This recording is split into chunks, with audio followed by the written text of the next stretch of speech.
Hello, ladies and gentlemen, and welcome to the UNX Network KUNXDB,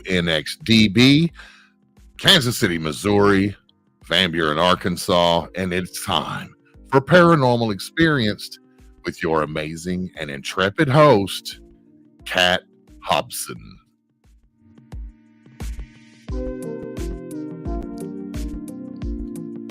Hello there.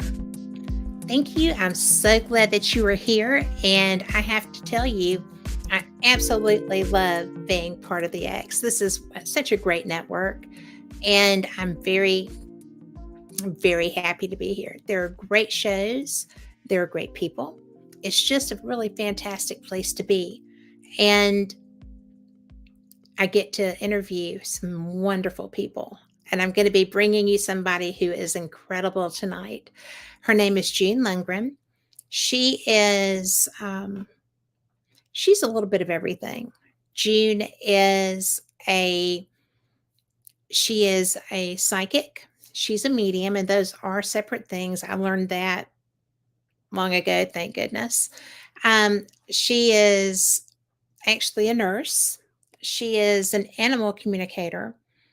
And I'm just going to tell you that if you've never seen someone do that, if you have a dog with a problem, I would so suggest that you do that. I had adopted a dog who had so much anxiety. She literally almost starved herself to death because she had been resurrendered.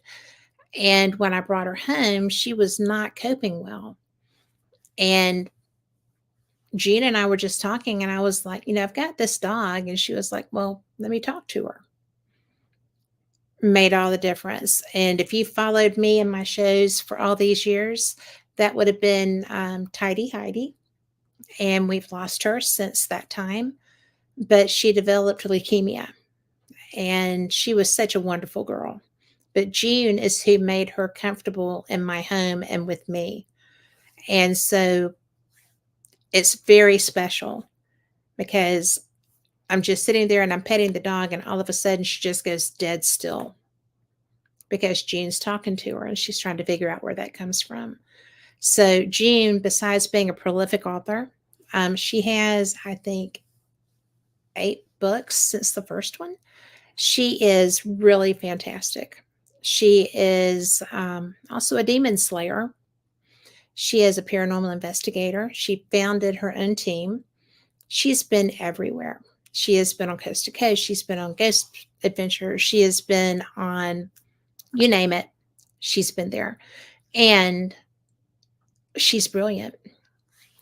And I'm glad she's my friend.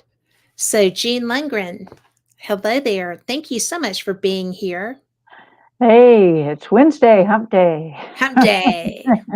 I'm running away from home this weekend, so Good for you. I Well, know. we all need to do that every now and then, you know? Well, I'm ready. I have not been able to get down to the coast on my coast for a while, so I'm Yeah, ready, yeah, it'll be good and for you. it is good for you. And I'm going to Mhm. do some paranormal investigating, and my bestie is flying down to play too. So Oh, that's always good, yeah. yeah. Yeah, I did mine in May when I went to the UK and stayed at the Isle of Wight for a week. Oh, I've not been there yet, but I have been to Scotland, and I'm going back in June. Yeah, Man, it's I went something I else. went to Glasgow. I have friends in Glasgow and Edinburgh, so Well, I'm going to be there for the Scottish Paranormal and UFO Conference. oh, that would be cool. Yeah. So I'm looking forward. One of my friends is presenting, so I'm looking forward to getting to talk to her and um, just everybody else. There's so many people that are going to be participating in that conference. Yeah, sounds like it's a And big one. well, I think it's a 1 day Mhm. conference, but can you imagine the lectures that are going to be presented? And So how much they're gonna pack into that one day. I know, right? Yeah. And I'm really looking forward to it because there are people that I haven't met yet who are going to be presenting, some of them very respected people in the field of ufology. Mhm. And oh my gosh, there's so much happening in that field. You'll be tired by the time you get home that night. I'm going investigating after I get out of there Oh, that night. you really will be tired then. Well, I mean, seriously, you're in some place that is so ancient, as far as the history goes and the locations, and how can you waste a minute? Yeah, exactly. Yeah. It's that way. And when I went to Edinburgh, I went to Rosslyn Chapel. Yes. That was really cool. And of course, the underground, which they do What there. did you think of that? I wasn't impressed. The underground? Yeah, I wasn't impressed. I There isn't was much there. surprised. There were 3 or 4 ghosts, but other than that, nothing. Yeah. I think that's cool. But Rosslyn Chapel was really nice. If you go down where the crypts are supposed to be kept, Yes. there's a huge portal to the left of the stairs. This giant wall. Yes. Yeah. So when I walked down there, I was not expecting what I got, right? And for those that don't know, Rosslyn Chapel is beautiful. And if you walk down the hill from that, there are separate graveyards, different periods. And then if you walk down the path between the graveyards, you'll come to Rosslyn Castle, which is astounding. And the keep is a ruin. The castle has been renovated. You can actually stay there, but you have to go through the Scottish Land Trust. But the keep, Jean, with those stables, Uh-huh. did the stables not astound you? Yeah, I just loved it, the whole thing. I just Yes. really loved it. I was actually blown away because I was so drawn behind the stables. And I don't really know what it was specifically that was pulling me back there, but it was very strong. It's Yeah. cool. The whole Yeah. area is like a It's just steeped in history, and yes. it's like I have a friend that lives, in Edinburgh, and we were with them, and he's an older gentleman, and he went downstairs first, and then I came after him at Rosslyn Chapel, and he's like, "I'm hearing voices. What do I hear? What do I hear? Where's that?" He's standing right in front of the portal. I'm like, "Oh, let me think about that." I said, "Arthur," I said, "You're standing in front of a portal." "A what?" Was it somebody that was okay with being in front of a portal? I mean, Yeah, not tripping out? he wasn't really into the paranormal. He's a very matter of fact type guy, and he's like, "Oh, okay." Yeah. That is so interesting. You know, I did not know I was going to love Scotland as much as I did. A friend of mine was um, a tour leader, the talent on a tour, Uh-huh. and you probably know him, Rick McCollum. Yeah, yeah. And he goes to Scotland all the time. He loves there. I'm really surprised he hasn't moved there yet, but probably, he's lived there so many lifetimes, so just old hat. But Yeah, yeah. it was so cool to be out there. And, we wouldn't have gotten to go back there except that we rebelled. as, Ah! as a tour, we rebelled. And because we were just going to be on a bus going to a small castle Mhm. that was not, very notorious. And then you've got these ancient graveyards and the castle behind the chapel. And I'm like, I want to do that. So, and everybody else did too. So we Of did. course. Yeah, there you go. It was fun. And we gently rebelled. We just refused to get on the bus. It was all good. Oh, yeah. We didn't really. We Yeah. we took a vote. Everybody wants to stay here. Sorry, bus not leaving. Well, they would have had to come back and get us. They didn't want to do that either. No, that's But true. enough about that. So, have you been doing traveling yourself? Like I said, I went in May. I went to the Isle of Wight with Yes. my friends lived there. I was there in England for 2 weeks and decided, it's like I need a time away, a girl trip. So Right. I went and visited my friends, and then we went and stayed at the Isle of Wight, which is very restful. It's an isle of sanctuaries, all kinds of sanctuaries, Oh my gosh. birds, monkeys, butterflies, donkeys. I mean, it's huge. Oh my gosh. We were there for 7 days, and we went to 2 or 3 of them a day, Oh my gosh. so it Well, was the good. donkeys, were they wild? Were No, they these are ones that were rescued. They're all rescued ones. Ones oh, that, people wanted to get rid of and things like that, and so they rescued them. oh. Well, is that in the same group of islands as the Isle of Man? I don't know. I just know where the Isle of Wight is, that's it. Yeah. I'm just nosy because my old roommate was from the Isle of Man, and this is my Atlanta roommate many, many moons ago. Yeah, And evidently it used to be it's where Queen Victoria's summer palace was. okay, how cool is that? Yeah, it was relaxing, and I got up at 4 a.m. every morning, but I do that at home, so it's like that. Yeah. I'm usually at 4:30 or 5, usually Mhm. 4:30. Yeah. So that's kind of the way that rolls. Yeah, me too. The dogs won't let me sleep in. Yeah, okay, Yeah. fine. Well, my husband leaves for work at 5. So the dogs are like, all right, it's party time. So it is what we do, is Yeah, how we roll. yeah. But now you have new stuff happening. I mean, you've got so many books. Yeah, I And have. I'm working on one that I think people will appreciate. It's called Dark Encounters. It's the worst of my demonic removals.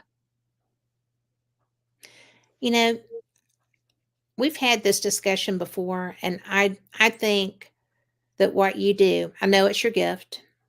I know who and what you are, and I still think you're so brave. I do, because I've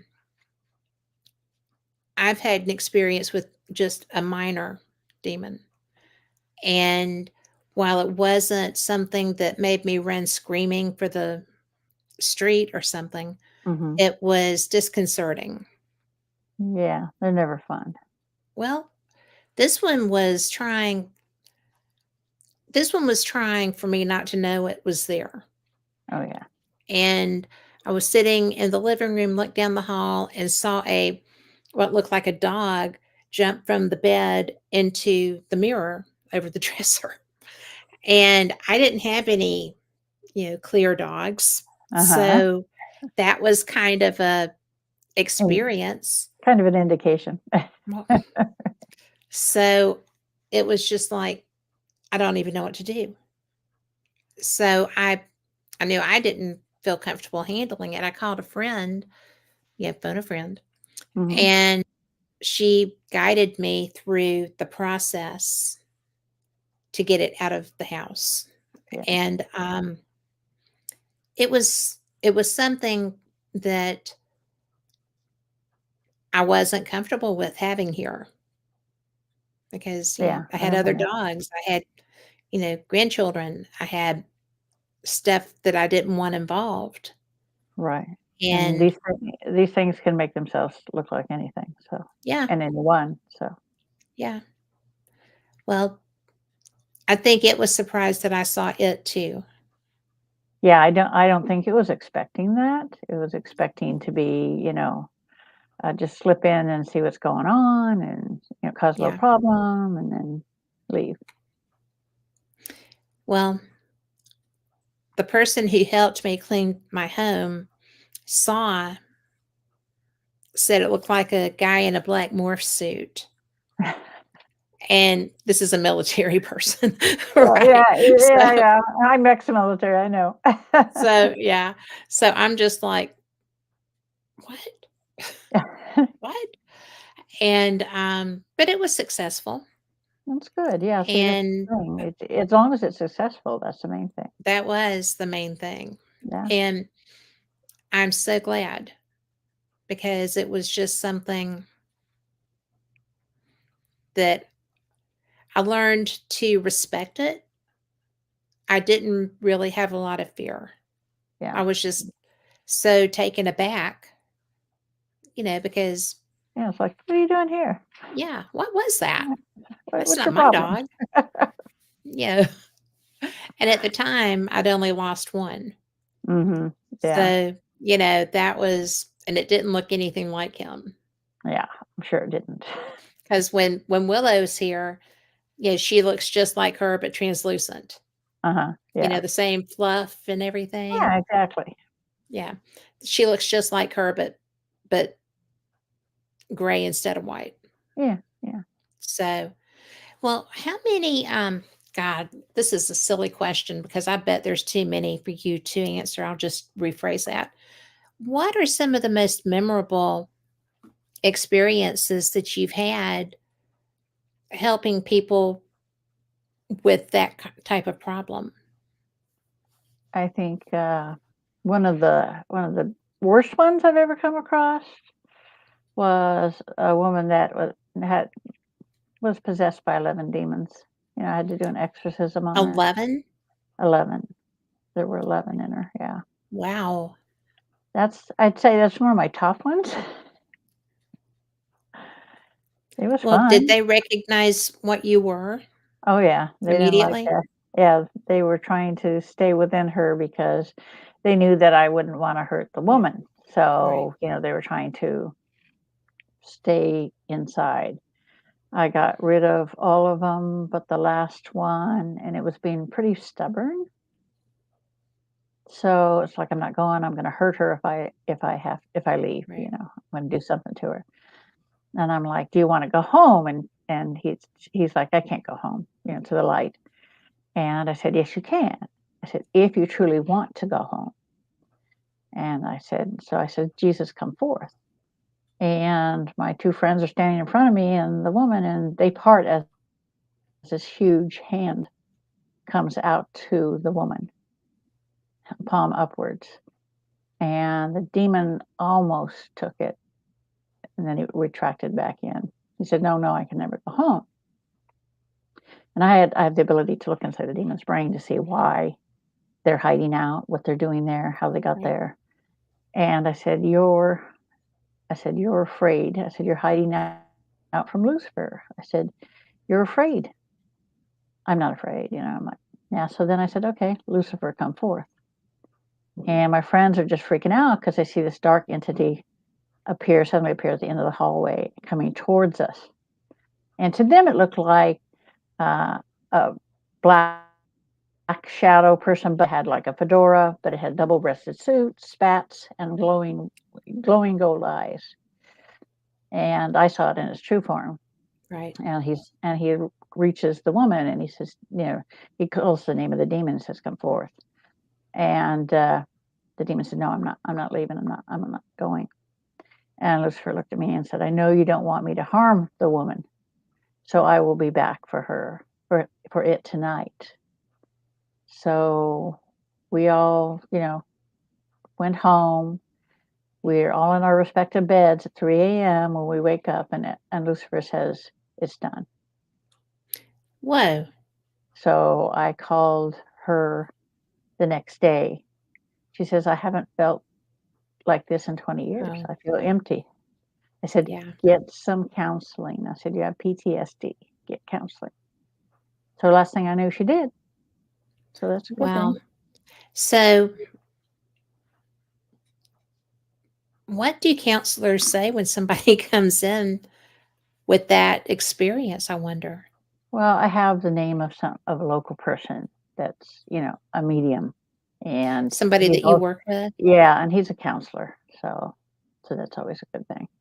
So Wow. with somebody like that, then you got it made because they know what to expect. They know how to treat it. Whereas your typical counselor wouldn't know. Yeah. Well, your typical counselor would start talking to somebody else Yeah. to get you more help, This person's crazy. Okay. inpatient help. Yeah, Yeah. yeah. I mean, because that's such, but I wonder if that's as true now as it has been in the past, Oh yeah, because this is that's not something, and I know, I you think that it's changed in all this, but I think they still do with that. I think that a lot of times people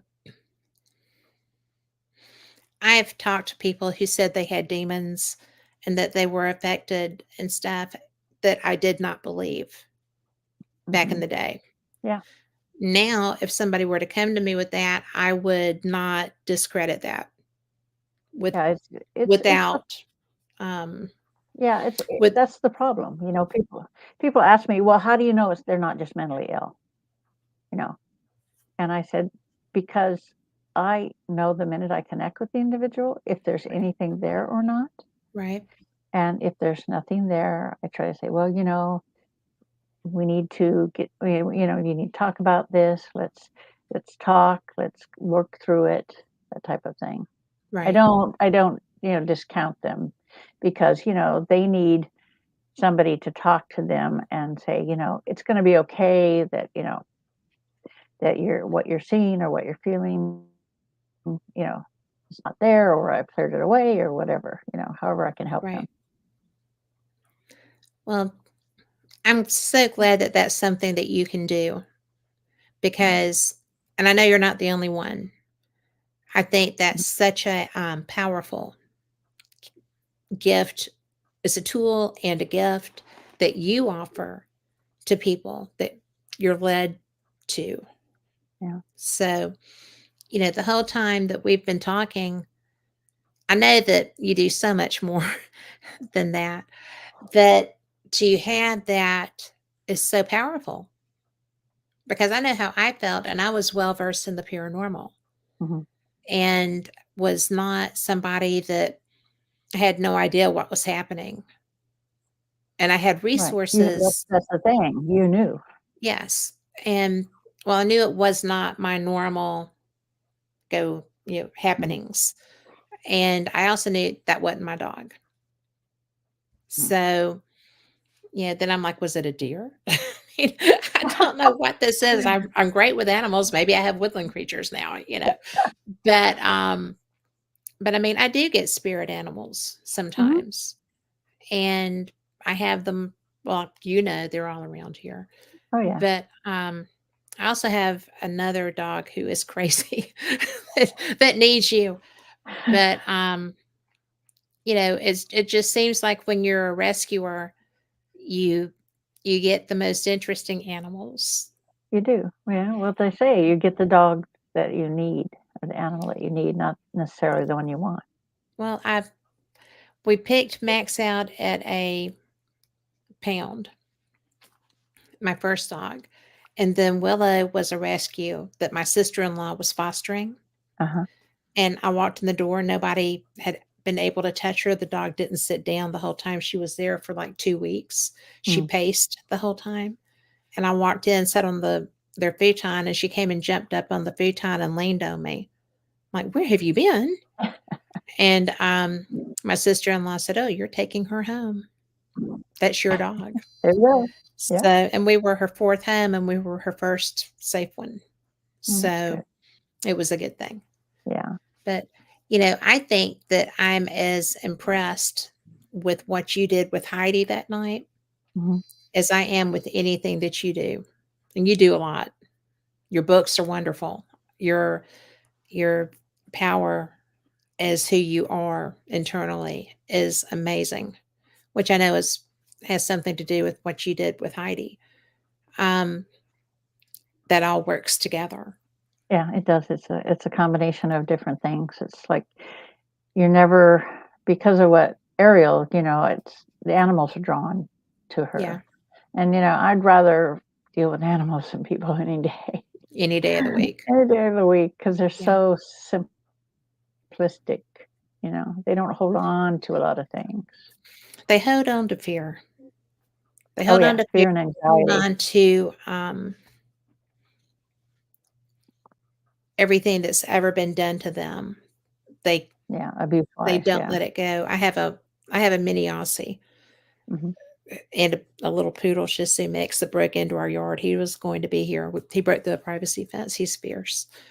But Tipper is the one that my husband saw on Facebook, and he did not look like a mini Aussie in the photo. So I was just like, no, no, we just lost a dog. I can't do this. So now he's here, obviously. And he's Looney Tunes. He is so skittish and so fearful with us. We're his only two people. Just send me a We picture treat him and the I'll same. talk to him. Huh? Send me a picture and I'll talk to him. I'll do that. Yeah. But it's so funny because they're so different, just like people are so Mm-hmm. different. And when you had mentioned Ariel, and I'd like to go there if that's okay with you, Yeah. because That's I'm fine. sure we have new listeners because of having come in with the X that maybe have not heard us discuss this in some time. And I think that it's so important because the books are marvelous. We're going to talk about your new one coming out as well as the other ones. We've got so much other stuff to cover, but I think that Ariel is you, and that people need to know who you are. Yeah. Do you mind sharing some of that? She's been a part of me. I've always had abilities since I was a kid. When I was about 4.5, I started seeing demons in their true form. Before that, I just saw them as most humans did. A black wisp of smoke, black mass. But then I saw them in their true form. And Michael the Archangel's been with me all my life. And he said, don't worry about it. You see them as we see them. He said, you will learn why later. So, you're 4.5. You're like, oh, okay, it's a game. Yeah. But I was in a motorcycle accident in 1986. And I died and went to the other side. And my grandparents were there to meet me, and Michael the Archangel was there. And Michael said, you're here because you need to understand who and what you are. And I told him, yeah, I'm just me. And he's like, no, you don't understand. And he touched my forehead, and suddenly I didn't look like me anymore. I was like 7 feet tall, like he was. I had a 12-foot wingspan. I had long, auburn hair and flashing blue-green eyes. And Michael says, this is who you truly are. That you're Ariel the Archangel. You were sent to live human lives and to learn how to have compassion for mankind. I'm like, great, something else I've screwed up. Yeah, okay. So like, okay. And he's like, what happened? He told me what happened. He said a woman had cried out in 1198 AD and said, help me, I'm being possessed by the devil. And so God sent Ariel to remove the demon. And she got there and she was pissed because she knew that this woman had summoned the demon in the first place. And now she wants help. Oh. So Ariel reached in and ripped the demon out of the woman, and the woman's body died. And her soul was released to heaven. But God was mad at her. He said, you know what? You have no compassion for mankind. You have no care for mankind. He says, you're going to go back and live human lives until you learn to have compassion. And she's like, anything but that, please, not that. So I've had enough. yeah, so this is life number 131, Yeah. So she's pig-headed and stubborn, but she's good at what she does. And Doesn't sound like you at all. yeah, not a bit, yeah. But she's learned over the different lifetimes. I think this one is the one she's made the most strides in. And I'm totally connected to the other side 24/7. Right. And it's like she said, your body was created to hold as a vessel to hold me, so that I can do the work in the physical realm. of existence. So she has basically one foot in the earth and one foot on the other side. I can see through her eyes. Right. I can see what she sees. I can feel what she feels and hear what she hears and know what she knows. And when I look with my physical eyes, I see objects. When I look through her eyes, I see the energy that's combined that makes up the objects, the person, the tree, the sky, everything. It's totally different. How does that feel? It feels good because you feel like you can take on anything. And she has absolutely no fear of demons.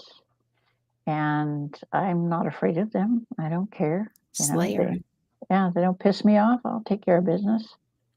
And they fear Ariel. They do not want to be anywhere where she is anytime. Not a bit. I have a friend in Scotland, Right. and he has the archangel Hano in him. And Lucifer and Hano were great friends before the war between heaven and hell. Okay. And Lucifer doesn't hold any grudges. He's like, you stood up for what you believed in. And so they still talk to this day. And so Lucifer, he goes by and visits him from time to time. And I said, next time he drops by, I said, ask him what he thinks of Ariel. And so not long after that, he showed up. And I said, what was his response? He said, I asked him what he thought about anti-Ariel. And he said, respect the assassin. Yeah, they better respect the assassin. Yeah. That's what they call her. Heaven calls her defender, but Lucifer calls her. Well, if you're coming after my team, I guess you're an assassin, right? Yep. Well, but there is that respect between, Lucifer, the old demons, and the hierarchy of the angels, the archangels and stuff. There is that respect there. But the younger demons are the ones you find in the physical world, and they love chaos. They have no respect for anyone. They have to learn things. They're like hormonal teenagers, They got to learn things. They kind of are. They are hormonal teenagers. Yeah, they are. They'll learn, but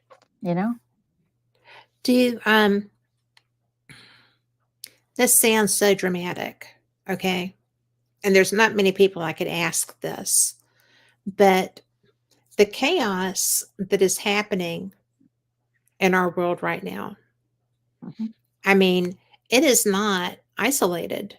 No, it's not. It's we have global insanity happening right now. And there are people that are allowing this to escalate and encouraging the escalation. Oh, yeah. And when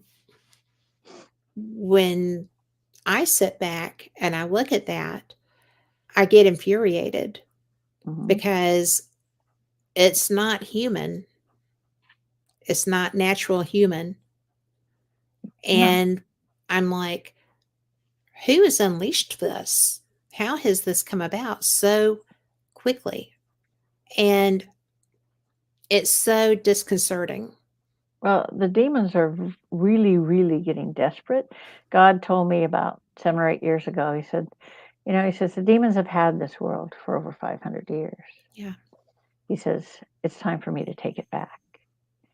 So the war on the demons has been going on in overdrive for the last 6 or 7 years. And I've been doing not just one-on-one, removals, but like in the thousands at a time. We're doing them globally. And the Legion of Light, which is comprised of Michael, Gabriel, Raphael, and Ariel, they lead the team of archangels that are demon slayers. And it's all the time. It's happening all the time. And they're getting so desperate because their numbers are decreasing in the physical world. And they're trying to, instead of, in the old days, we used to send them back to the dark realm. Right. But that doesn't happen. The last 10 years, that doesn't happen. We kill them. we do not send them back. So their numbers are dwindling. Well, it's a shame that there's not like a sonic boom that she can just put out and get rid of everybody at once. We did But do something like that to get rid of the ones that were active influencing a lot of people. So it's a pulse that send out, but and it you have to do it in such a way that they don't know that it's coming. right, Because if they know that it's coming, they'll go back to the dark realm. But if you can get the pulse going in the physical world, then those that are attached to people are destroyed. So it's like every now and then we send one of those out. When it reaches a certain crescendo, then God says, it's time. So I'm like, okay. well, I'm just glad that this is something that, I mean, I don't even know if people recognize what that power is. You know, Probably not. it's so, I wish I didn't. I Yeah. mean, you know, but if you are any kind of a biblical scholar, Hmm. or if you just step back Right. and you look at the things that are happening, because like we aren't we aren't, as our community, our country, our nation, very really very involved historically, Right. and it's alarming. Yeah. What's alarming to me is that if you notice over the last 5 or 6 years, the shift in people's attitudes, Oh yeah. it's like it's all about me, me, me, me. Oh yeah. And I don't care what's happening to anybody else, as long as it doesn't happen to my house. And it's not ageist. I mean, No, it's not no, based on age. It's no, like a whole group mentality thing. it is. Yeah. And it's permeating, well, it's permeating all of our society. Oh, yeah. Yeah. It's And it's not just, high class entitled people. It's of all walks, all ages, all genres. It's like it's unfortunately, I'm 65. I've seen the changes, yeah, in medicine, in people, and there are days when I don't want to get up and as Ariel and do the work. I say, what am I doing this for? yeah, And it's like God said, He says, it's because the ones that come to you are the ones I send to you. Those are the ones with the faith. right. And I'm like, okay, so you got me there. Okay. You're not going to win that argument. No, I never win with him. I never win. No, Yeah. no. Well, it's just one of those things that I am not a gloomy Gus. I mean, my own father told me I was way too old to be such a Pollyanna. Okay. And I'm really kind of in between. But you can't help but see it. Yeah. You If know, you stand back and yeah. really pay attention, you can see it. But too many people do not want to take a step back and look. They don't want to see it. Plain and Well, it's simple. They don't frightening. want to see it. Yeah. I mean, But if if you you're, see it, maybe you can make a change, help make a change. well, true. Even If if you, it's just one person at a time. that's all it takes. Yeah. And I'm a great believer in you do what you can where you are. Yeah. And I'm also a great believer in you love them till they ask you why. And Yeah. that's where the Pollyanna comment came from. So, but it's really something that,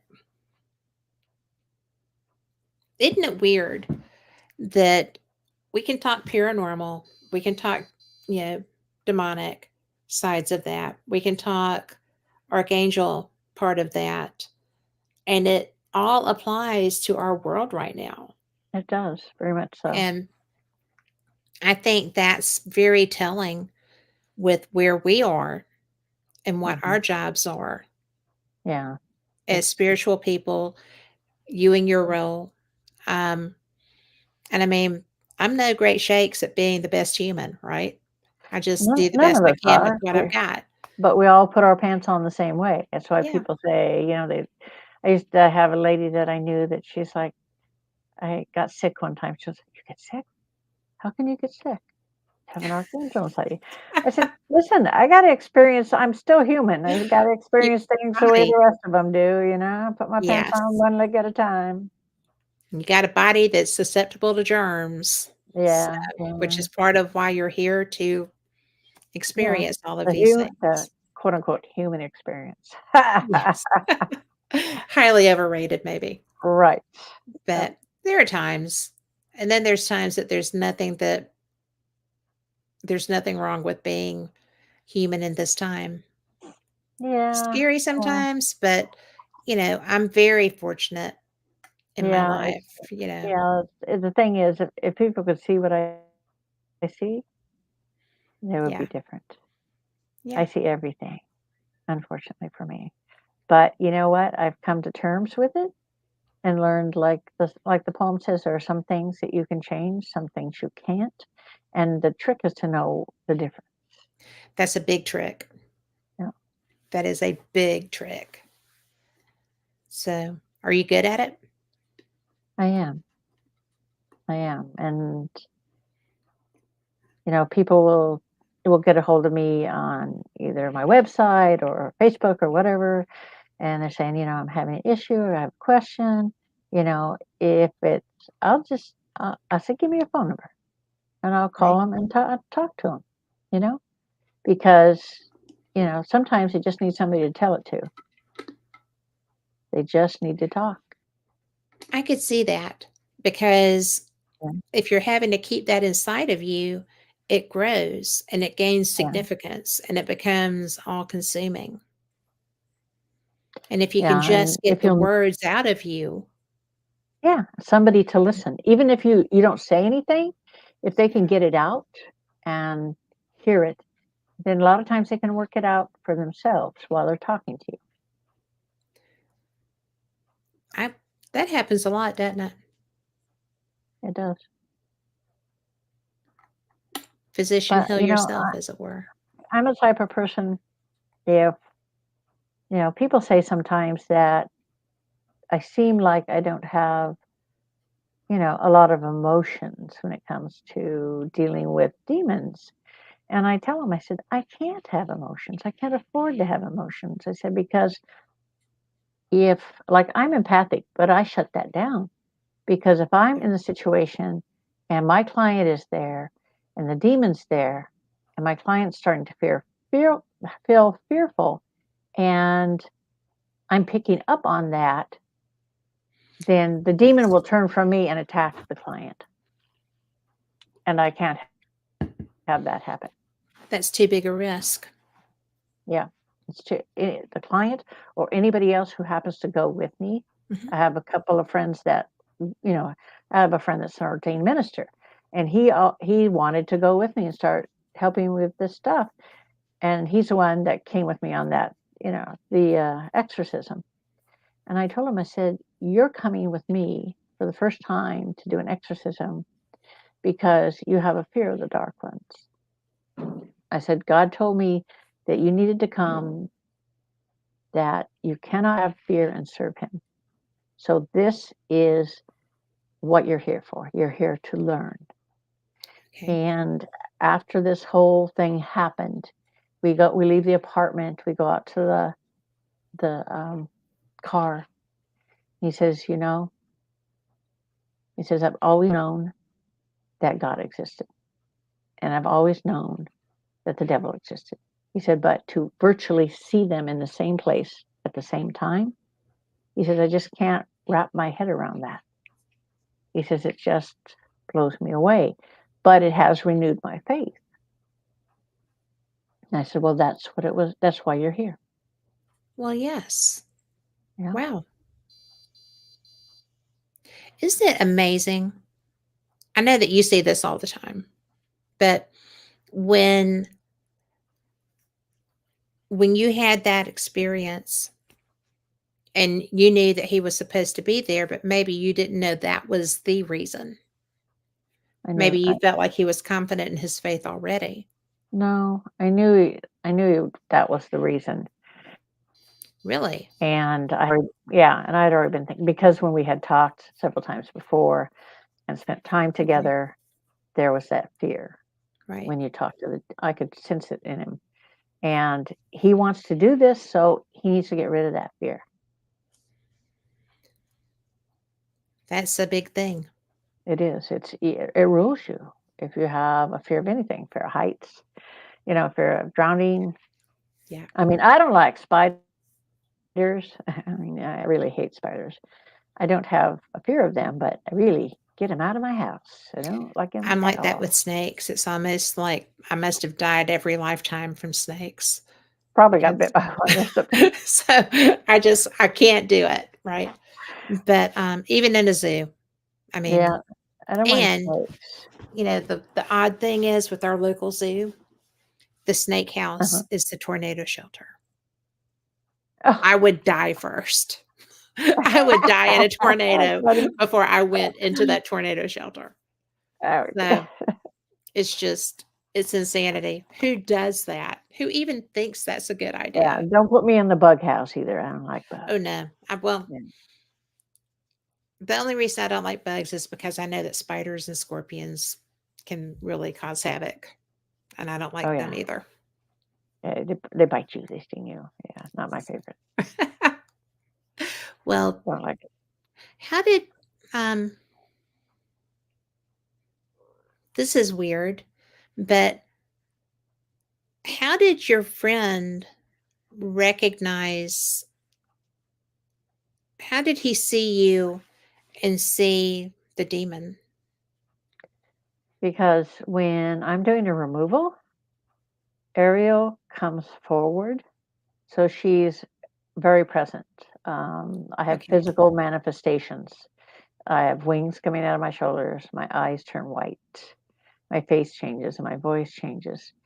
And I should say, Ariel allowed them to see, both of them to see what was happening, to see, Jesus stretch out his arm, and, Lucifer to walk down the hall and come and visit.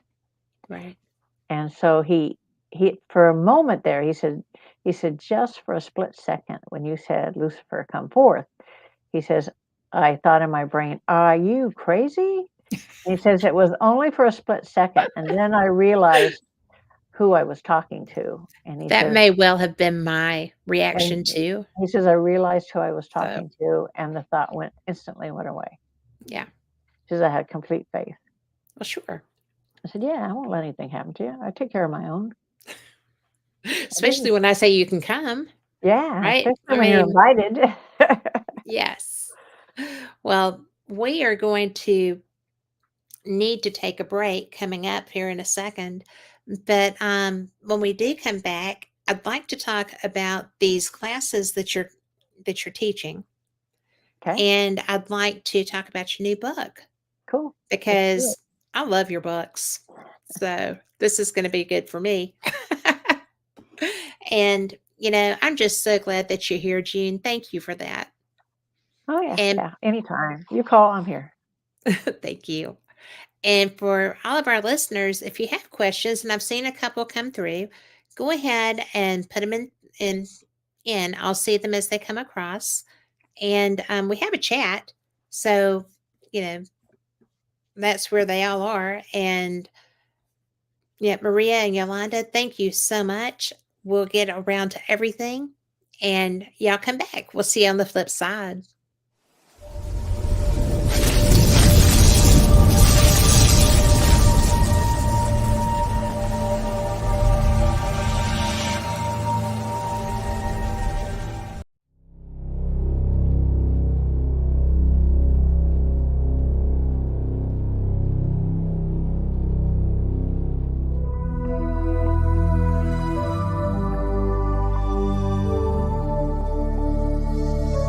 Are we alone in the universe? The most important question facing humanity is on the verge of being settled once and for all. The Mutual UFO Network has been at the forefront of this journey for nearly 50 years. Our members worldwide are dedicated to the research, documentation, and awareness that will shape the future of humanity. Won't you join us?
Welcome back to Paranormal Experience. I'm so glad you're here. I have been having the best time with my guest, June Lundgren. June is a wonderful author. She has got so many books. And June, I'm going to just go ahead and list a few titles, which would be so many. Paranormal Encounters, Demon Seekers, The Dark Side of the Paranormal,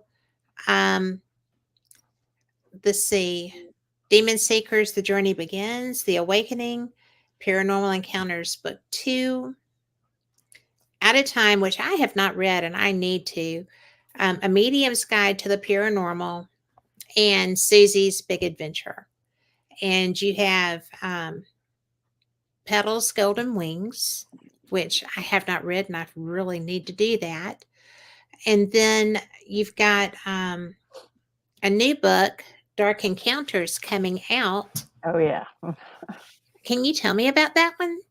You know, people have been always been interested in, some of my encounters, the darker ones, I Yeah. mean, you get, believe it or not, you get lighter ones in my business. But, they're a rarity, but they do happen. But a lot of them are, I've been doing this for 46 years.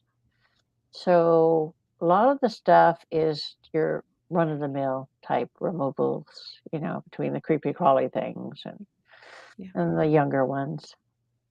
But every now and then you get some really, really nasty ones.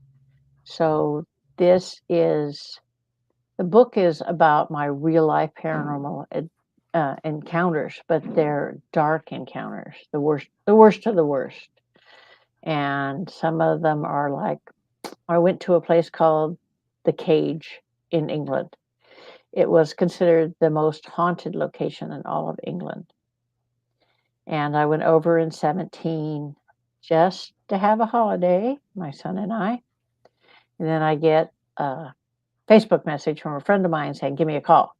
I'm like, on the phone. I said, "I can't. I'm in the UK." She said, "Well, maybe you can help this woman. She has a house that's supposed to be the most haunted in all of England." And I'm like, "Okay, fine." I said, "Tell me your name and I'll send her a message." And so I sent her a message and went off to see the Tower of London. And when I got back later in the day, I got a message from her. And she says, "Normally I don't respond to messages like this," because I sent her one saying, "If you need help with the demonic stuff, no problem, you know." And I said, "Send me a picture of the location." I said, "And I'll do it. I got to go on the treadmill. I'll take him out while I'm doing the treadmill. You know, gotta, I'm a multitasker. So You really are. yeah, so she sent me the picture and I'm like, okay. It didn't look like much of anything, but the minute I saw it, I saw what was there. There's like one demon outside, old demon outside. And there were four others on the inside. There were a couple of dark portals. There were, creepy crawlies in the structure itself. They would, they can spread themselves out in the actual structure. Any porous surface, they can like ooze into. And I'm like, really? So I thought, fine. So I took them all out, closed the dark portals, and then I sent her a message later that day saying it's all done. And she says, I have a famous, quote unquote, famous American psychic coming to walk through the place. And he doesn't do dark stuff. She says, "I've got Chris Fleming coming." I said, "Yeah, he doesn't like dark stuff." No, he does not. I said, "You can walk through it with him. He'll find that there's nothing dark left. I do good work." So I guess he came the next day and I got a message from her after he came and gone and she said, "There's nothing left." I'm like, "Yeah, I know. I do good work." He really does not like dark stuff. Oh yeah. Well, I No. don't blame him. If I couldn't deal with it the way I deal with it, I wouldn't want to deal with it. I mean, Well, I have rarely come across anybody that likes dealing with it or will deal with it. Mostly it's like, "Oh no, no, no, no, no." Yeah. well, in case anyone's wondering what in the world I'm doing, my Wi-Fi is trying to die. Oh no. So I'm trying to save it. But I am so always overwhelmed by all that you do.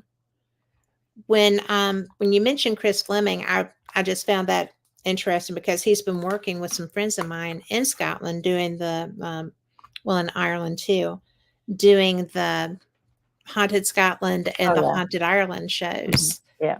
And so you know, I was not very well versed with him prior to that Uh-huh. because we don't really run in the same circles, although that's, simply a thing that I'm not always,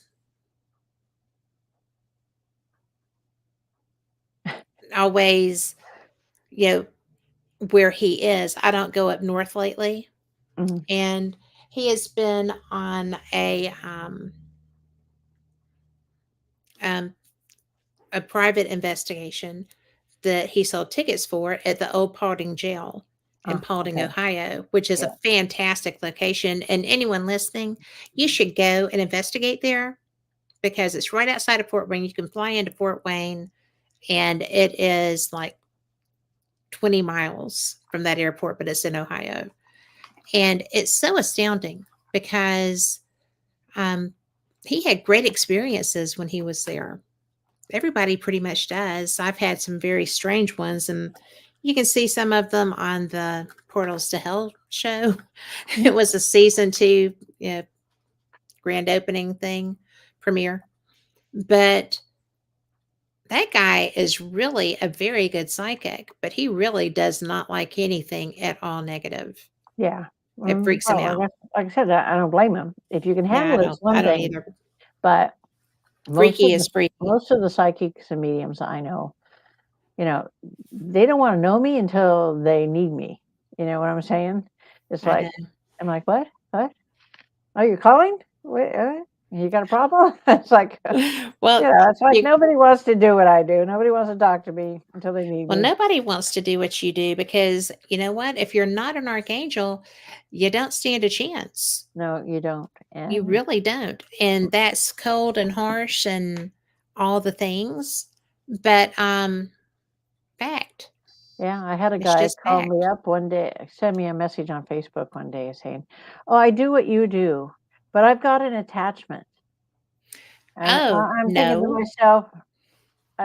myself, if you do what I do, you wouldn't have an attachment. you do not do what I do. Yeah, I was like, I don't think so.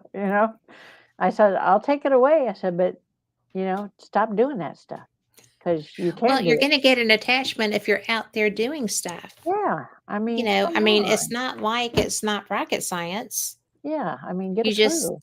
you just don't go and poke the bear Yeah. Oh, if yeah. you don't have the, Uh, really, really good weaponry. That's what I told So, Zach. I said, stop provoking. I yeah. said, before we did the show, we talked before the actual filming part. And I said, you know that demon that took your sight in the demon house? And he says, yeah. I said, that's who's here. So you better listen to what he says and you better do what he says because it's kind of stupid to poke something you can't touch, you can't feel, you can't see, you can't hear. And you That's can't run just, from. yeah, it's asking for trouble. I mean, all of this stuff is so loud. I'm so sorry. That's But, okay. it really, well, it's better than losing you. So, but what gets me and blows my mind is the fact that people do go in and provoke. Oh yeah, yeah. And it's just nuts. It is. It's crazy. It's like, I don't care who you are. I don't care what you think you do and what you think you know.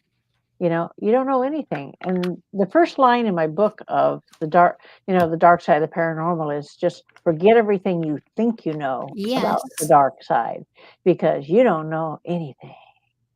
Well, because we can't. Yeah. If we are just human, then none of that stuff is something that we can combat. Yeah. You don't want to really, if you had any brains at all, you wouldn't want to provoke. You wouldn't want to make fun of. They do not I like, they do not provoke. like the disrespect, especially to the old demons. They Well, that really pisses them off. since I don't know if they're old or not, I am not going to be that girl. I Yeah, mean, I don't know where they come from. Well, I do know where they come from. I don't know which ones they are. I don't know their background. I yeah, don't know if they're going to, like, want to be extraordinarily argumentative. nasty. I'm not going to argue with them. I'm not going to confront. I will claim my protection, Right, exactly. but you better truly trust that. Yeah, you Because have if you're to have just faith in tossing it. that out there, Yeah. that is never a good thing. No, and what some of the things people think will protect them, I'm like, really? Well, Really? Like crystals. Crystals only amplify energy. They don't do well, anything to protect crystals you. amplify any energy. Right. Good, bad, ugly. Yeah. And I mean, now I do like, I have an amethyst that I carry with me, Hmm. and I have an obsidian that I carry with me Hmm. just because I like them. Yeah, I like them both. And when I very first started um, working with a team Hmm. doing investigations, a old medicine man came up to me and he was like, "You need amethyst." And he turned around to his daughter, who had a whole stone case that she carried with her, and he said, "Do you have an amethyst with you?" And she said, "Well, I have my heart." And he was like, "Give that to her." And you could tell she was attached to it, Right, right. right? And he was like, "No, that's what she needs."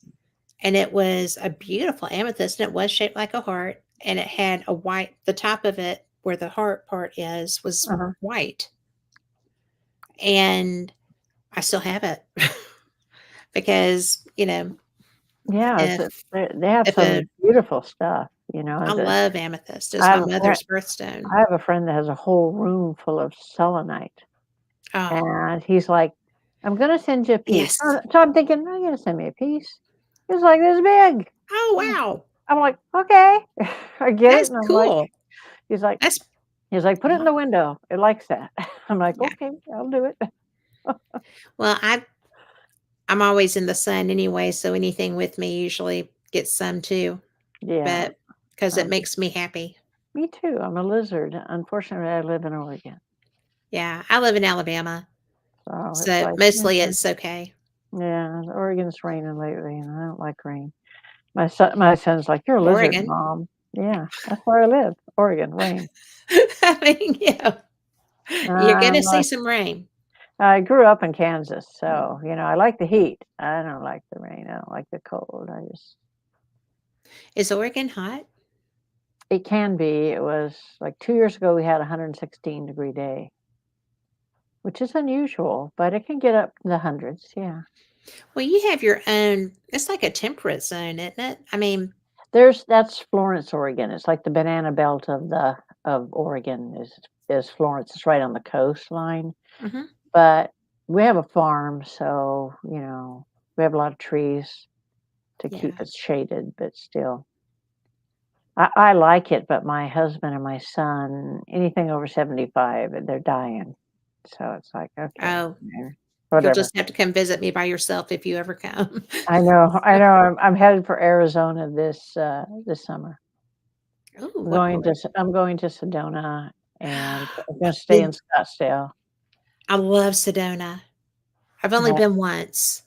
I have a timeshare in Scottsdale, so we're gonna Oh, girl trip. We're gonna drive down and vegetate and go to the vortexes and stuff. I loved that. I did a vortex tour while I was there, and I had my chakras aligned. And Cool. this lady was very like, "Oh, it was such a pleasure to work with you." But, I mean, and I wasn't doing this at the time. Well, I was doing this show, Hmm. but I mean, even my husband, who doesn't feel anything, Right. when we walked into the Cathedral of the Cross, Uh-huh. we just sat down, and we are not Catholic. Uh-huh. Okay. And he looked at me, he's like, "I think you need to go light some candles." And I'm like, Where did that come from? Oh. "Really?" He was like, "No, really. Light candles for the kids because this is such a holy place." And I was like, because he felt the vortex Hmm. when he hit the door. Yeah. And when I did the tour, it was really surprising. But the chakra alignment was pretty cool too. It should be interesting. Yeah. People that try to do that to me, it's like the minute they start, they're like, "You have an angel inside of you," and I'm like, "Yeah, I know." Just because I'm all good. Ariel always tells them the same thing. I take care of the body, Yeah, but she's saying I take care of the body. I said, "Yeah, she does." that's funny. So you're going to start teaching classes, or are you already teaching them? Well, I am going to start. I've got everything ready. All the classwork part of it is ready. I just have to choose my venue.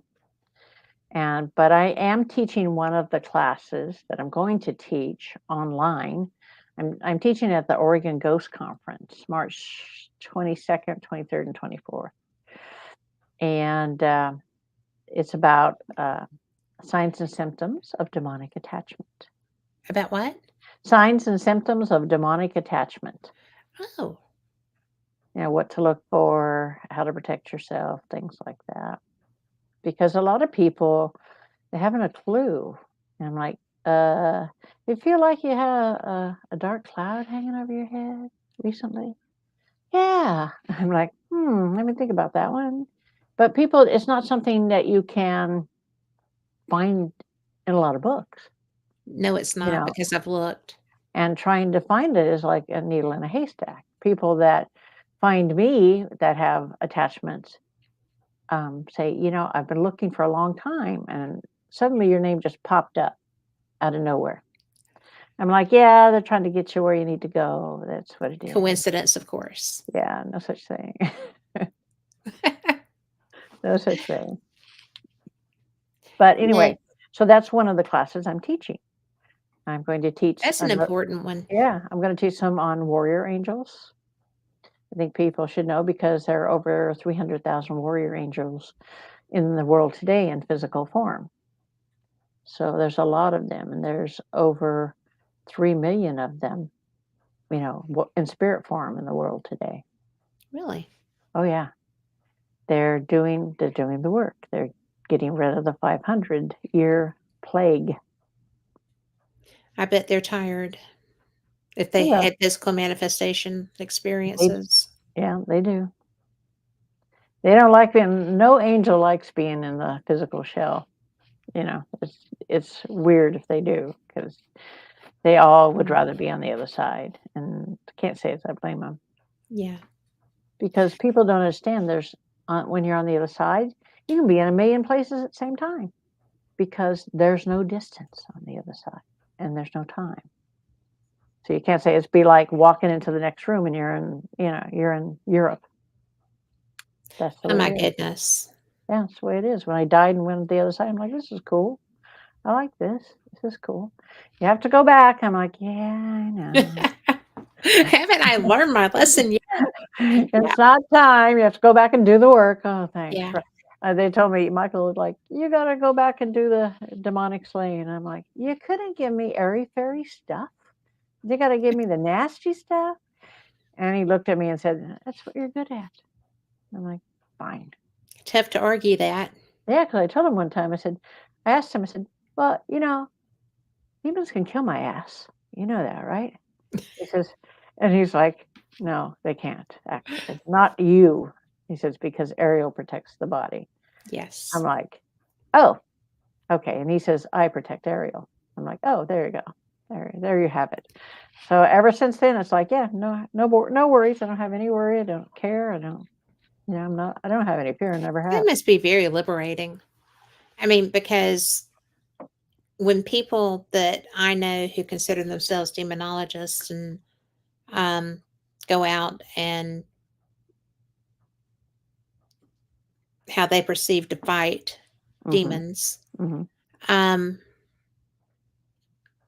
I worry about that sometimes. I had people that came up to me and told me that, you're so powerful, you've got all this, and we think that you would make a really great demonologist. And I was like, I don't have any interest in being a demonologist. If you're a regular human demonologist, yes, they don't live very long. They have a lot of health. They have a lot of health certainly problems. They don't have good lives. No, they don't. They have very hard lives. Well, yes. And I know that I don't want to confront and be, I am human and I do have skill sets, but I'm human. And I just cannot fathom any way that I could face a demon and not lose. Yeah, but it's not your job either. No, I it's mean, not. And I recognize that. everybody has a job in this lifetime, Yeah. and it's. I had a friend that said, I really want to do what you do. I'd like to. I said, it's not your job. I said, you're a medium. You're a very, very good medium. I said, you do awesome work. I said, but you can't deal with demons. Mm. He says, why do I have this feeling that I want to kill demons? I said, because a demon killed you in your last lifetime. That's why. I said, you're better off. You're a wonderful, absolutely wonderful medium. Just stick with that. So he decided he wanted to go with me on a removal. And so I told him, I said, make sure that you prepare, that you protect yourself. Okay. So what does he use for protection? He has a crystal necklace on. I'm like, oh, crap. I'm like, okay. So we get into the place, and there's more than one demon there. And I'm in the process of removing one, and I hear him behind me saying, get it off, get it off, get it off. Oh, dear. So I telepathically told Michael, get it off. You're distracting me. Get it off. Then we went outside, and I knew there was a couple in the shop that this guy had, and I said, you really want to see what I see? I said, hold my hand. So he held my hand, and he's like, oh my God. I don't want to do this anymore. He's like, one of them is running at me. And he broke the connection. I'm like, and I put up my hand to stop it. But it's like, I said, it's not for you. And he didn't even see it. I didn't let him see it in the way I see the demons. Right. But I let him see that there were demons. If we're ever in the same place together, mm-hmm. I don't want to do that.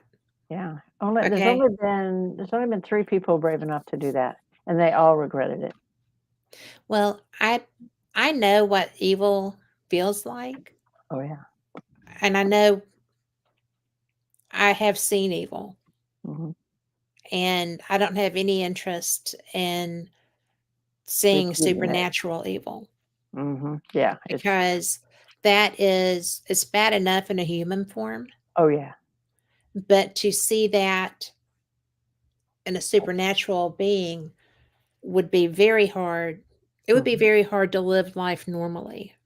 It is. If you saw that. Because when you see demons as I do, you see them in their true form, but you also see their face is almost non-existent, but the eyes are what you really notice, because they hold every atrocity, every evil you can ever imagine 100 times fold. I mean, you'll never be the same once you look in those eyes. And so I tell people, you do not want to see what I see. You will have nightmares. I've been seeing this since I was 4.5. Yeah. I said, I'm so used to it, I don't even pay no attention. I said, but that is a defense mechanism for me. It is. I said, with Ariel there, 99.9% of the time, if there's a demon present, Ariel comes forward, and I look through her eyes. I see through her eyes.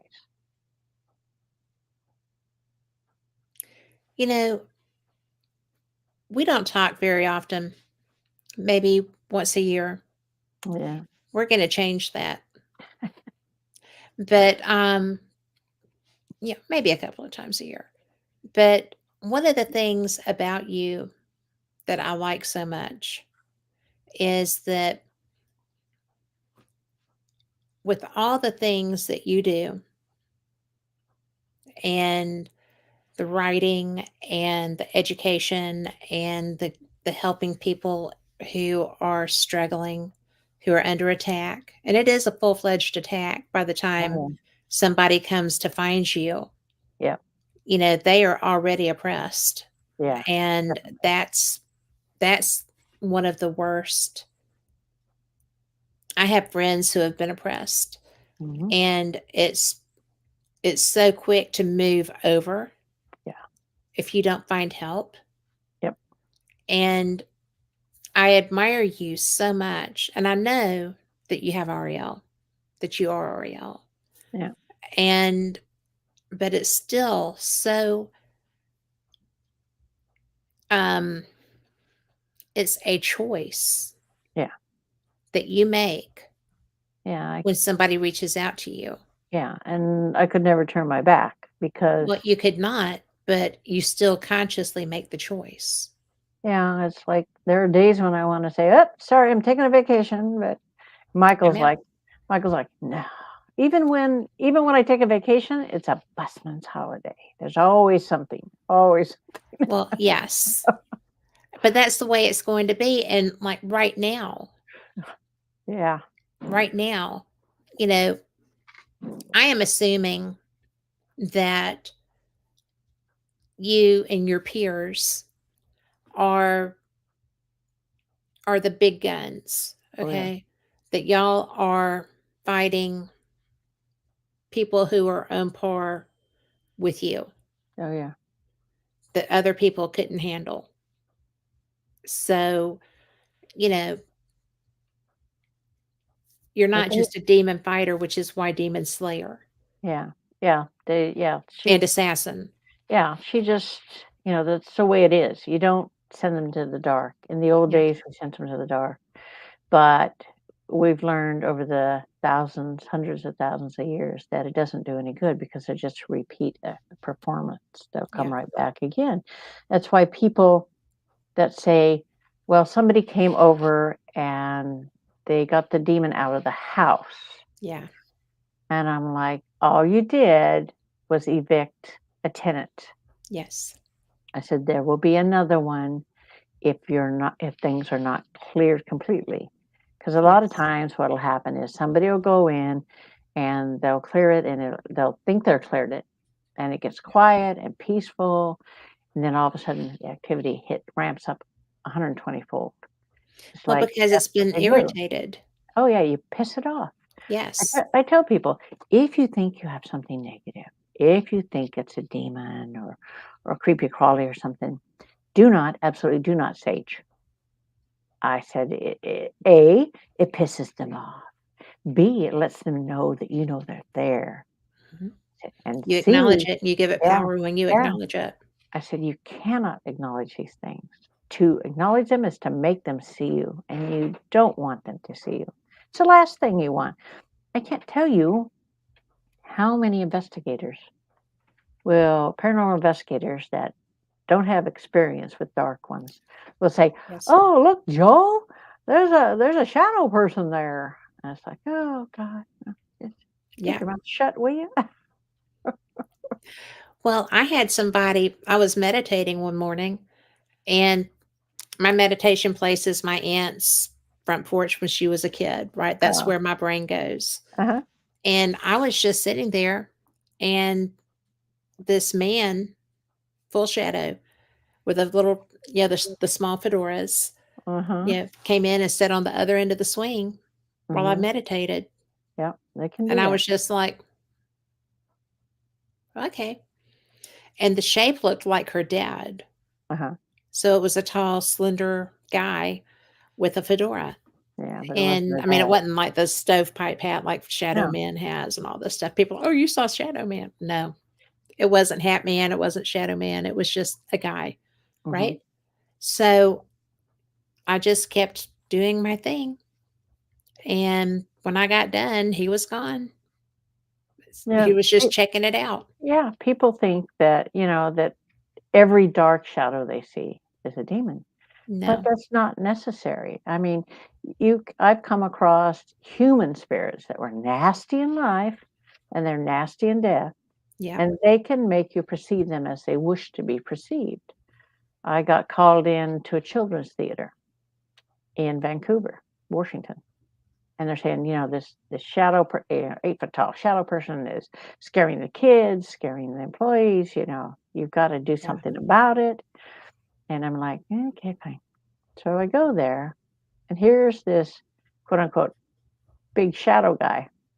For a split second, I saw him as he was making other people see him. And then I saw him as he truly is. I'm a short, fat, balding dude with no hair.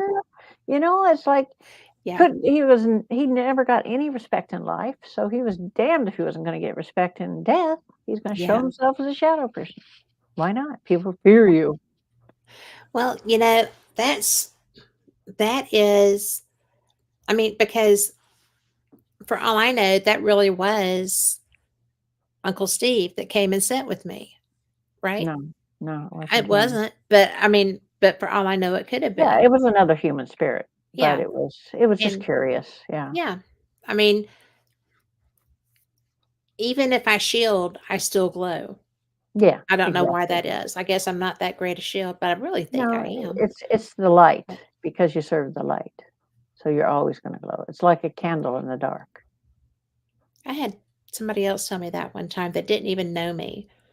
It Yeah. was very just like, I'm I'm more not like that nice, I'm more like I'm more like a bonfire. It's like, go away, man. Leave me alone. That's funny. But it is a draw. Hmm. It And really is. Yeah. you know, I I I went to Key West every October for almost 20 years, Uh-huh. maybe 20 years.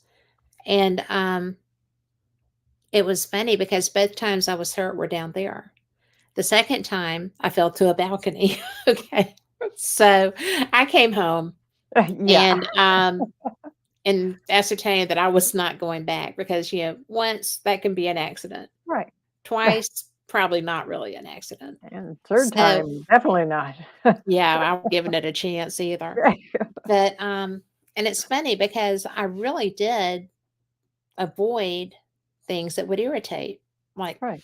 you can feel Robert the doll when you're Mhm. coming from the airport going down Atlantic Avenue.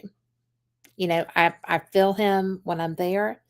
I've never been in that museum because I feel him Yeah. and Yeah. he feels me.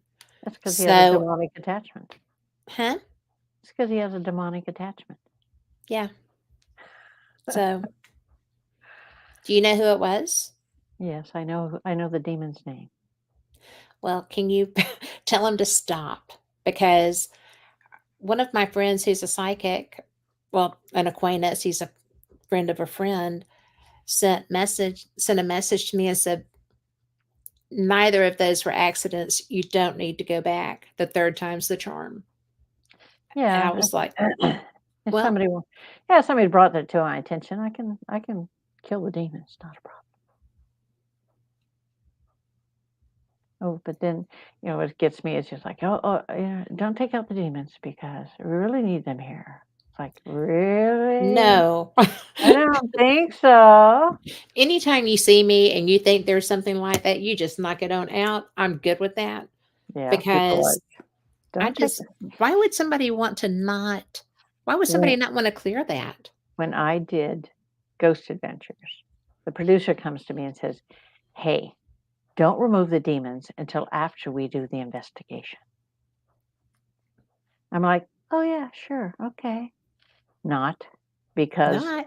the old demon that was there, he didn't need to be there. Right. There was that respect between us, Right. and he needed to go. So I let him go. But I told him, I said, "Yeah, you can play with these little, there's a lesser demon down there and some creepy crawlies. And I'll take them out after the show. There you go." Yeah. But no, they want sensationalism. Or I'm making a buck off of this. Why would you take it away? That's what it's all That's what I about. never understand too. I'm going to a place where, and I've already been to it, but where one of the shows went in and whoever was with them cleared the area, Hmm. cleansed the location. There's nothing there, right? And so until the next show goes, right? Hmm. Yeah. So amazingly enough, it's still haunted when another show goes. But it was so funny because I messaged my friend who was on that show and I said, why would anybody ever want to go back into this location to investigate when it's been cleared Right. and cleansed Hmm. and whatever's there is banished. Because it's not. And he's like, oh, well, that's just a load of crap. That can't happen. No, You know, and I thought, oh, it's all about the dollar, you know? it is. Yeah.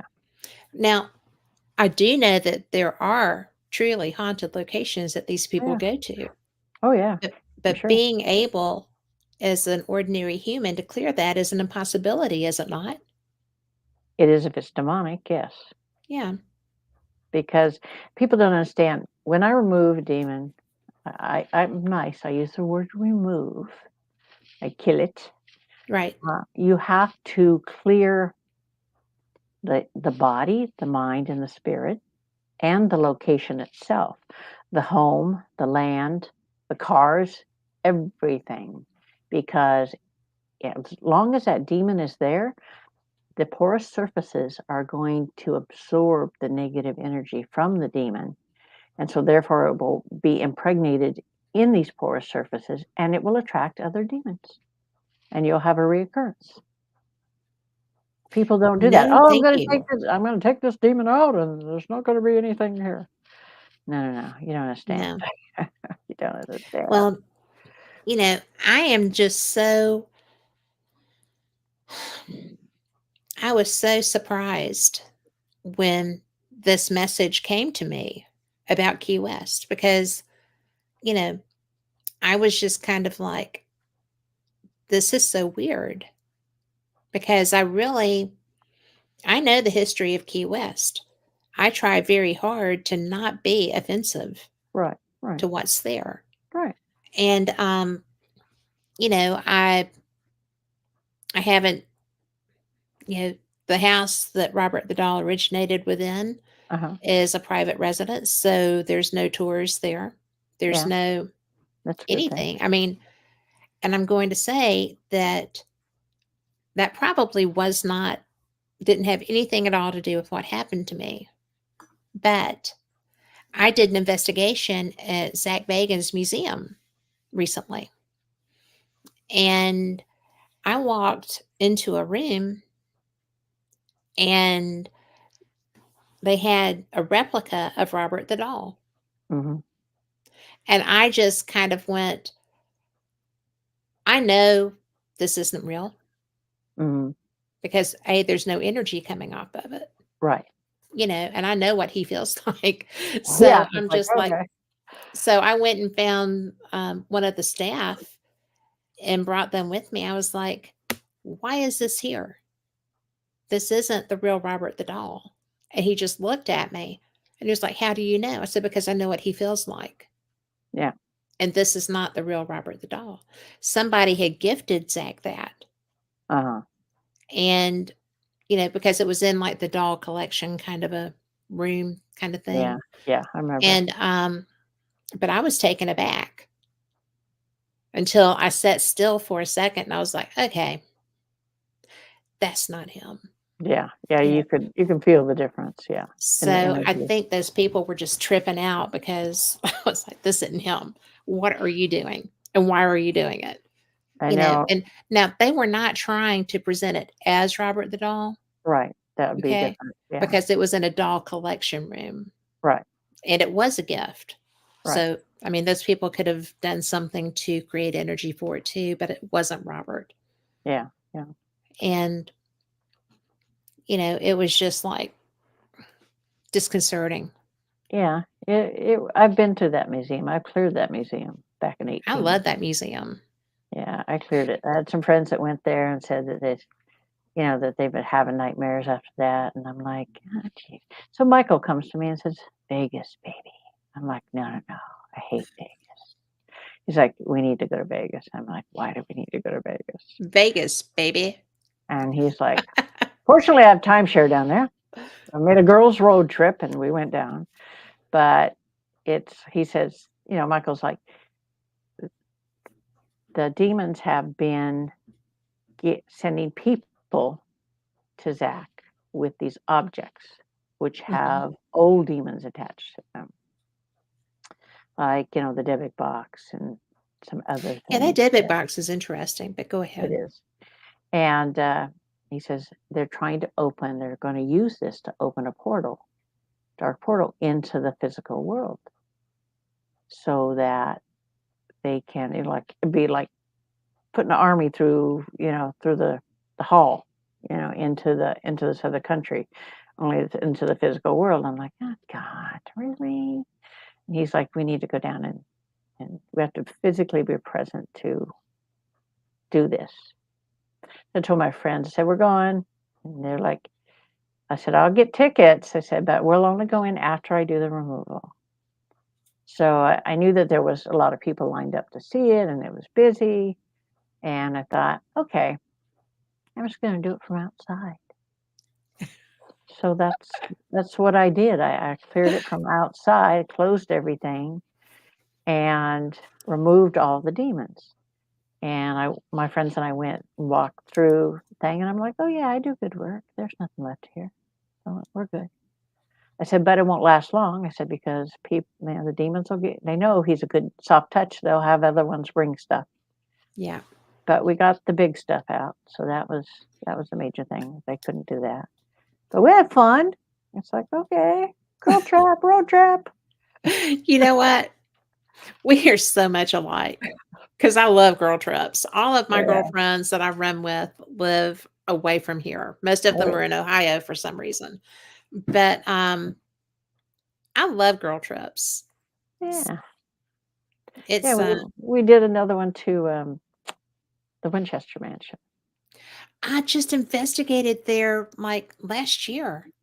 I'd been there several times before, and there's a vortex in Sarah Winchester's bedroom and everything. It's just like, and you go to the music room and there's a stained glass window, Yes. and it has a passage from Shakespeare's Yes.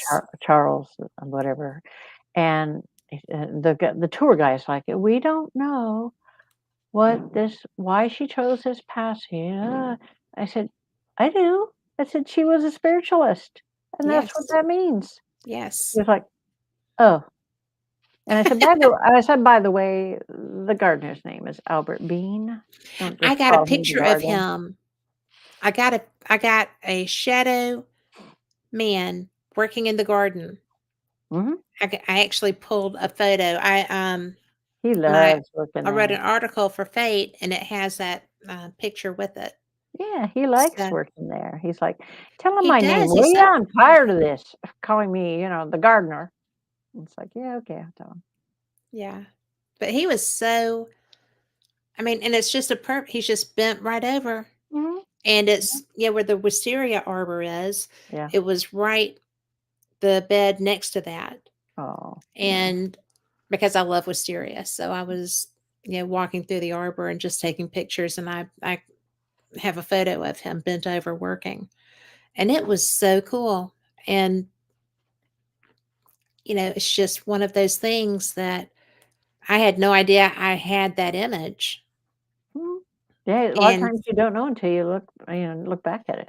well, and Phyllis had asked me if I would write an article about that. And I was like, well, absolutely, I will. And so I went through trying to find photos to put with that. Right. And there it was. And I mean, I had interior photos and stuff, which I thought would interest people. Right. Right.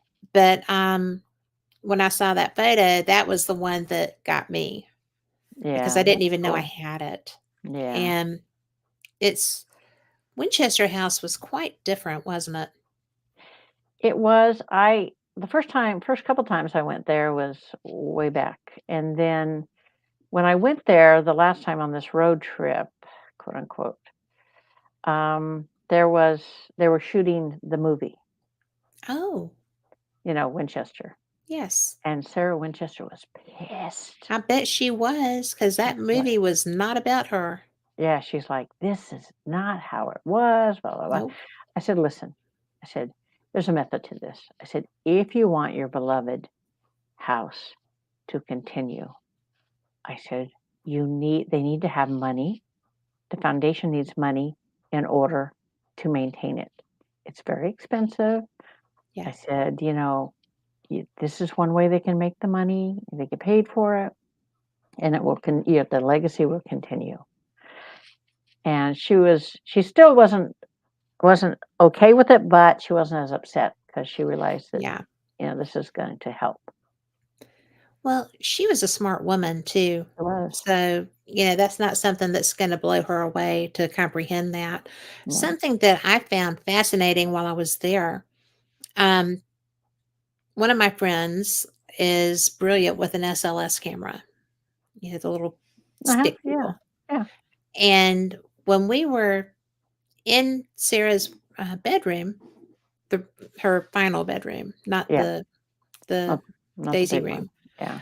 which also one of my friends who's a medium, before I went, and he's like, "You're going to the Winchester house?" I said, "I am." He said, "Well, there's a woman that wants you to come up to the Daisy room. I don't even know where that is, but there's a room called the Daisy room, and she's going to be looking for you there. So you need to go to the Daisy room." And I was like, "Okay." Well, when we were doing our tour,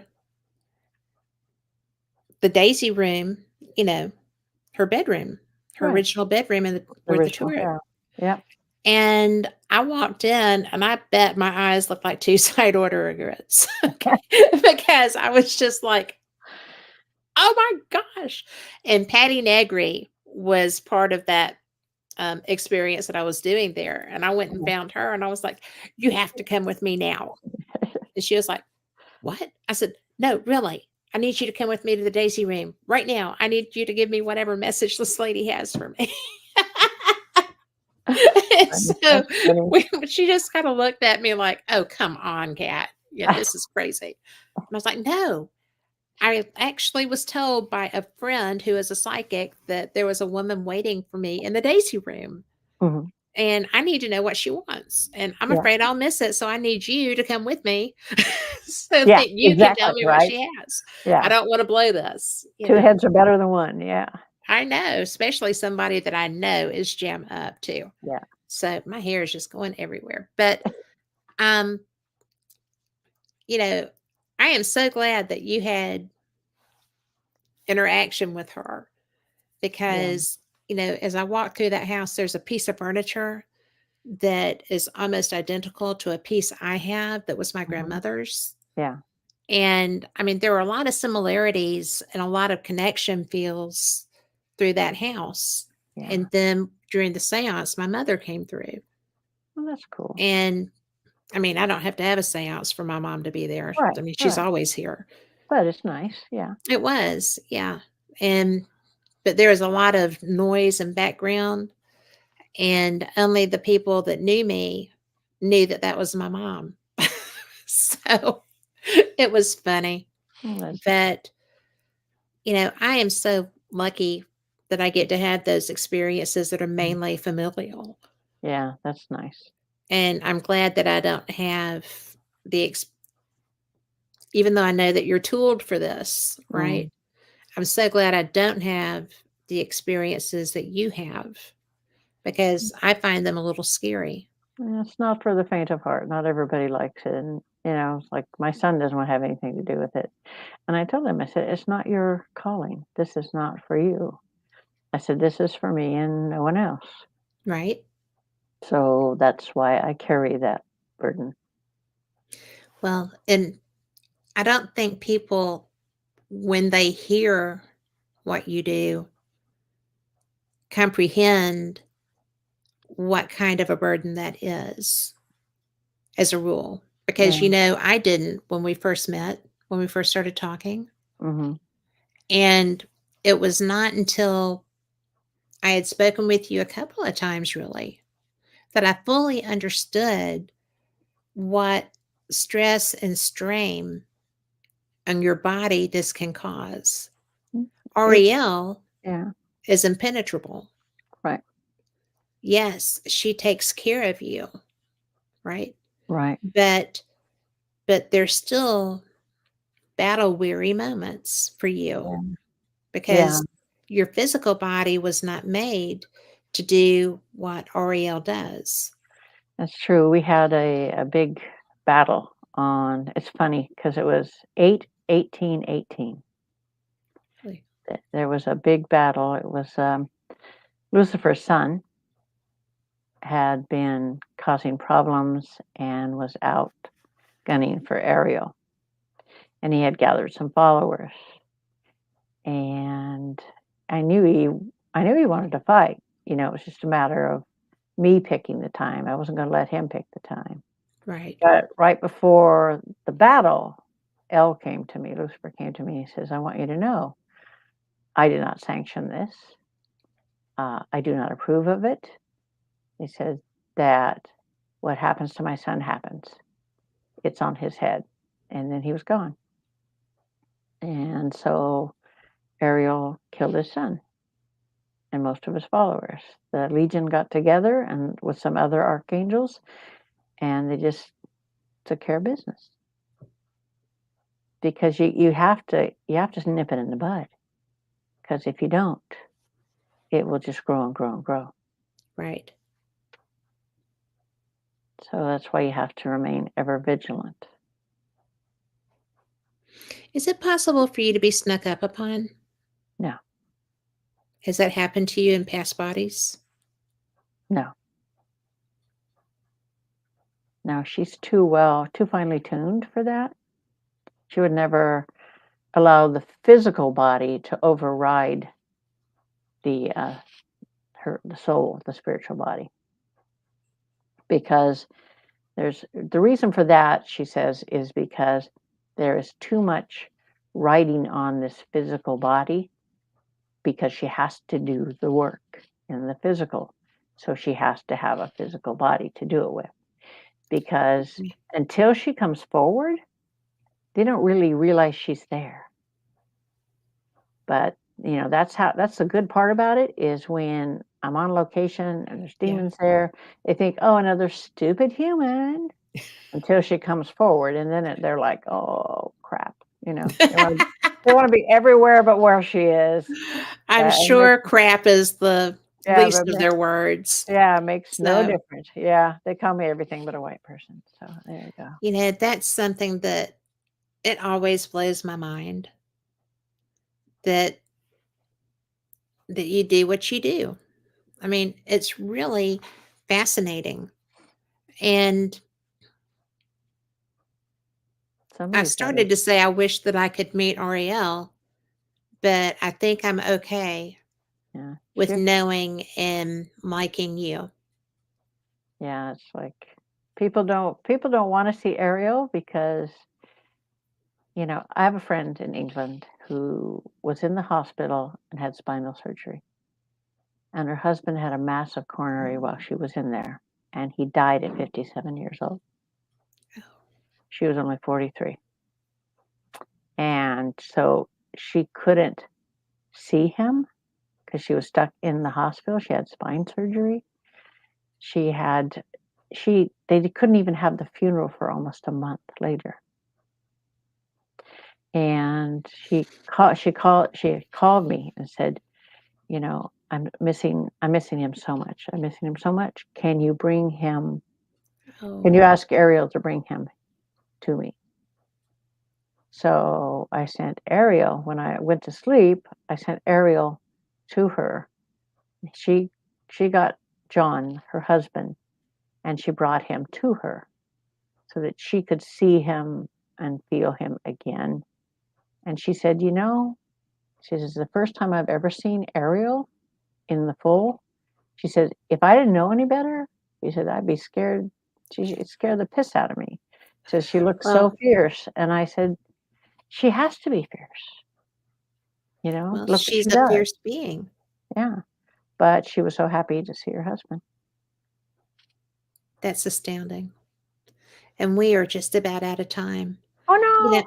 I know. This happens to us every time we get together. It's just we talk too much. We need a 4-hour show. There we go. But, Jean, I have just loved this. I'm going to sign up for your class because I think that that's good information. Everybody needs it. Yeah. And I am not such an experienced and intrepid investigator that I don't need it.